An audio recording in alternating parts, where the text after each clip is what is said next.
Uma vida com propósito. Autoria: Rick Warren. Narração: Celso Malazzi. Dia 20. Restaurando a comunhão quebrada. Deus restaurou nosso relacionamento consigo por meio de Cristo e nos deu o ministério da restauração de relacionamentos. 2 Coríntios 5:18. Sempre vale a pena restaurar relacionamentos. Uma vez que a vida consiste em aprender a amar, Deus quer que valorizemos os relacionamentos e nos esforcemos para mantê-los, em vez de descartá-los sempre que houver um desacordo, uma mágoa ou um conflito. Na verdade, a Bíblia diz que Deus nos deu o ministério de restauração de relacionamentos. Por esse motivo, boa parte do Novo Testamento é dedicada a nos ensinar a ter um bom relacionamento uns com os outros. Paulo escreveu: se vocês receberam algo por seguir a Cristo, se o amor dele faz alguma diferença na vossa vida, se participar da comunidade do Espírito significa algo para vocês, concordem uns com os outros, amem uns aos outros, sejam amigos de verdade. Paulo ensinou que a nossa habilidade de nos dar bem com as pessoas é uma marca de maturidade espiritual. Uma vez que Cristo quer que sua família seja conhecida pelo amor entre seus membros, perder a comunhão é um testemunho deplorável para os que não creem. Foi por isso que Paulo ficou tão envergonhado quando os membros da igreja de Corinto se dividiram em facções contrárias, chegando mesmo a apresentar uns aos outros perante o juiz. Ele escreveu: que vergonha! Será que entre vocês não existe alguém com bastante sabedoria para resolver uma questão entre irmãos? Ele ficou escandalizado ao descobrir que não havia ninguém maduro na igreja para resolver conflito pacificamente. Na mesma carta, ele disse: digo isto com toda a veemência que posso. Vocês devem estar de acordo uns com os outros. Se você quer a bênção de Deus em sua vida e quer ser conhecido como filho de Deus, deve aprender a ser um pacificador. Jesus disse: Deus abençoa os que trabalham pela paz, pois eles serão chamados filhos de Deus. Note que Jesus não disse: bem-aventurados os que amam a paz, pois todo mundo ama a paz. Nem disse: bem-aventurados os pacíficos, que nunca se incomodam com nada. Jesus disse: bem-aventurados aqueles que trabalham pela paz, aqueles que procuram efetivamente solucionar conflitos. Pacificadores são raros porque fazer a paz é um trabalho árduo. Como você foi moldado para ser parte da família de Deus e segundo o propósito da sua vida na terra é aprender a amar e a se relacionar com as pessoas, promover a paz é uma das habilidades mais importantes que você pode desenvolver. Infelizmente, a maioria de nós jamais aprendeu a resolver conflitos. Promover a paz não é evitar conflitos, fugir de um problema, fingindo que ele não existe, ou ter medo de falar nele é, na verdade, covardia. Jesus, o príncipe da paz, nunca teve medo de conflitos. Em determinada ocasião, ele provocou um conflito para o bem de todos. Algumas vezes precisamos evitar conflitos, outras precisamos criá-los e ainda outras precisamos solucioná-los. É por isso que precisamos orar pedindo a direção contínua do Espírito Santo. Pacificar também não é acalmar. Sempre desistir, agir como capacho e permitir que os outros sempre o atropelem não era o que Jesus tinha em mente. Ele se recusou a voltar atrás em muitas questões, sustentando seus argumentos em face a uma oposição diabólica. Como restaurar um relacionamento? Como crentes, Deus nos chamou para ajustar nossos relacionamentos uns com os outros. Seguem 7 passos bíblicos para a restauração de comunhão. Fale com Deus antes de falar com a pessoa. Converse sobre o problema com Deus. Se antes de mais nada você for orar a respeito do conflito em vez de fofocar com um amigo, descobrirá que, em geral, ou Deus muda o seu coração ou muda o coração da outra pessoa, sem sua ajuda. todos os seus relacionamentos seriam mais tranquilos se você tão somente orasse mais a respeito deles. Assim como Davi compôs seus salmos, use o coração para desabafar verticalmente. Conta a Deus suas frustrações. Grite por sua ajuda. Ele nunca fica surpreso ou chateado com sua raiva, mágoa, insegurança ou qualquer outra emoção. Diga-lhe, portanto, exatamente como se sente. A maioria dos conflitos tem suas razões em necessidades não satisfeitas. Algumas dessas necessidades só podem ser alcançadas por Deus. Quando você espera que uma pessoa qualquer, amigo, mulher, chefe ou membro da família, satisfaça uma necessidade que somente Deus pode atender, você está se candidatando à amargura e à decepção. Ninguém pode suprir todas as suas necessidades, exceto Deus. O apóstolo Tiago notou que muitos de nossos conflitos são causados por falta de oração. De onde vêm as guerras e os contendas que há entre vocês? Vocês cobiçam coisas e não as têm. Não têm porque não pedem. Em vez de confirmarmos e confiarmos em Deus, confiamos que os outros nos farão felizes e então nos zangamos quando eles nos decepcionam. Deus diz: por que vocês não vêm primeiro a mim?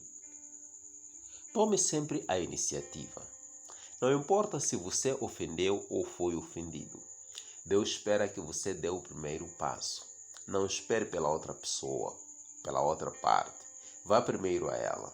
Restaurar a comunhão perdida é tão importante que Jesus ordenou até mesmo que tivesse precedência sobre o culto de oração. Ele disse: se você entrar no lugar da adoração e na hora de entregar a oferta, você repentinamente se lembrar de um rancor que um amigo tem contra si, abandone sua oferta, deixe-a imediatamente. Procure esse amigo e acerte as contas com ele. Então, só depois de fazer isso, volte e acerte as contas com Deus. Quando a comunhão é prejudicada ou rompida, planeie imediatamente uma conferência de paz. Não fique procrastinando, arrumando desculpas, nem prometa. Dou um jeito nisso um dia desses. Programe um encontro o mais rápido possível. Demoras só aprofundam ressentimentos e pioram a situação. Quando se trata de conflitos, o tempo não cura nada. Ele faz que as mágoas se aprofundem. Agir rapidamente também reduz os danos espirituais para si. A Bíblia diz que o pecado, o que inclui conflitos não resolvidos, bloqueia a comunhão com Deus e impede que as orações sejam respondidas, além de nos tornar infelizes. Os amigos de Jó lembraram a ele que ficar desgostoso e amargurado é loucura, falta de juízo que leva à morte. Lembram também que com a sua raiva você só está se ferindo. O sucesso de uma conferência de paz em geral depende de escolher o momento e o local adequado. Não se reúna se você estiver cansado, apressado ou for ser interrompido. O melhor momento é quando ambos estão tranquilos. Tenha compaixão pelos sentimentos envolvidos. Use mais os ouvidos do que a boca. Antes de procurar solucionar qualquer desavença, você deve primeiro dar ouvidos aos sentimentos das pessoas.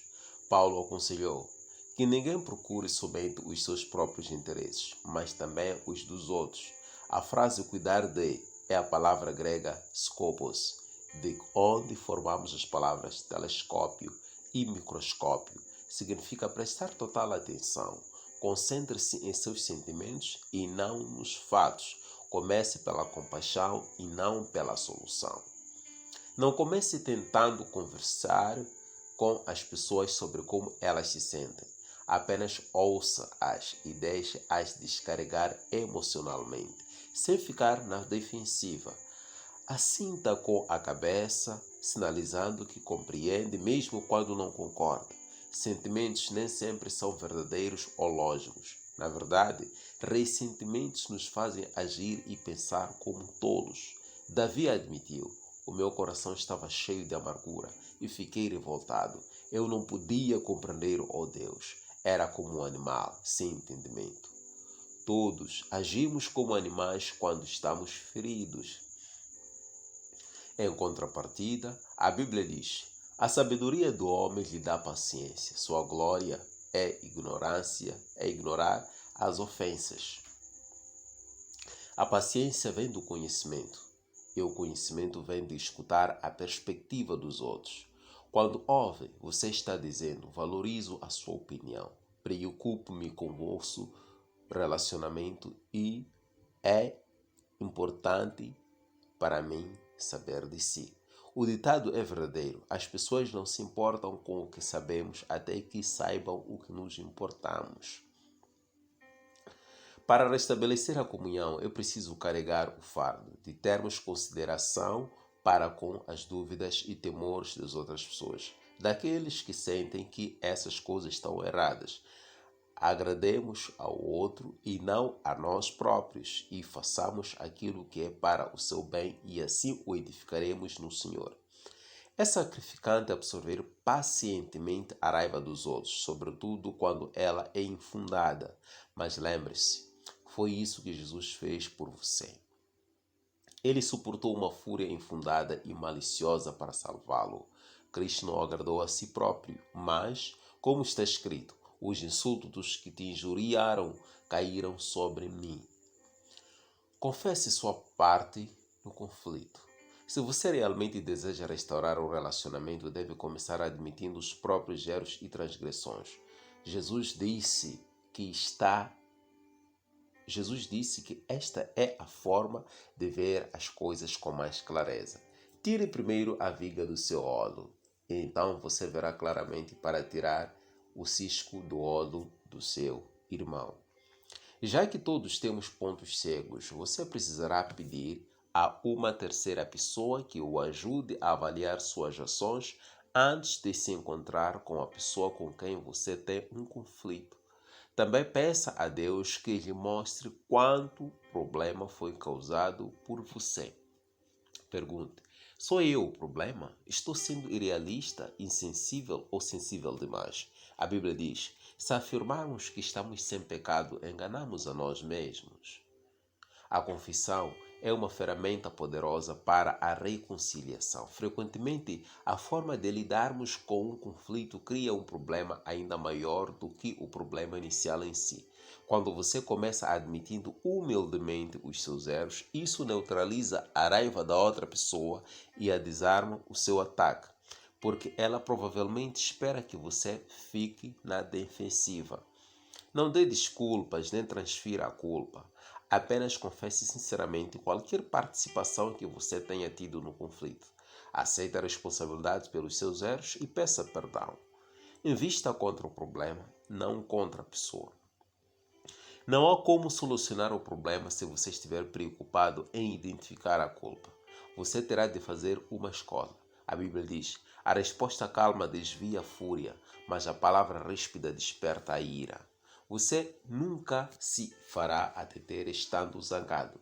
Então escolha cuidadosamente as palavras. Uma resposta branda é sempre melhor que uma resposta sarcástica. Na solução de conflitos, a maneira em que você fala é tão importante quanto o que você fala.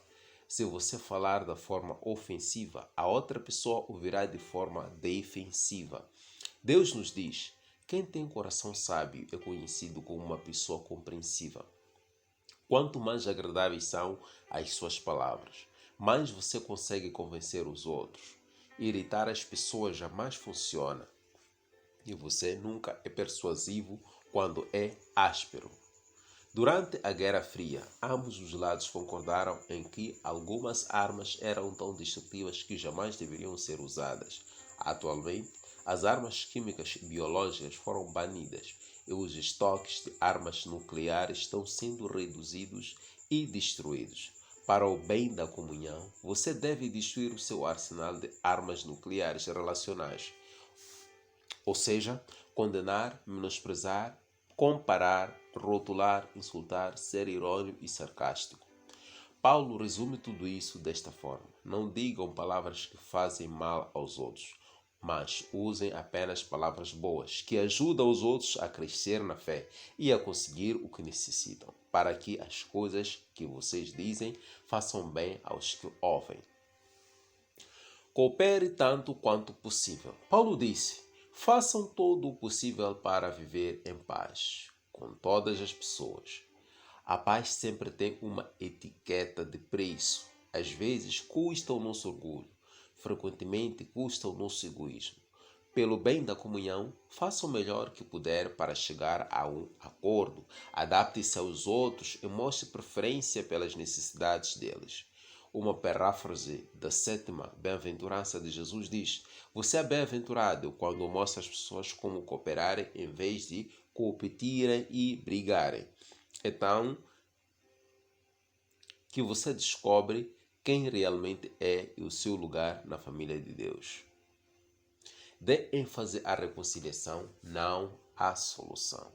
Não é realista esperar que todos concordem a respeito de tudo. A reconciliação se atém ao relacionamento, enquanto a solução se atém ao problema. Quando fofocamos e focamos a reconciliação, o problema perde importância e, não raro, se torna irrelevante. Quando focamos a reconciliação, o problema perde a importância e, não raro, se torna irrelevante. Podemos estabelecer um relacionamento mesmo quando somos incapazes de resolver nossas diferenças. Os cristãos muitas vezes discordam sincera e legitimamente, dando opiniões divergentes, mas podemos discordar sem ser desagradáveis. O mesmo diamante tem diferentes aspectos quando visto de diferentes ângulos.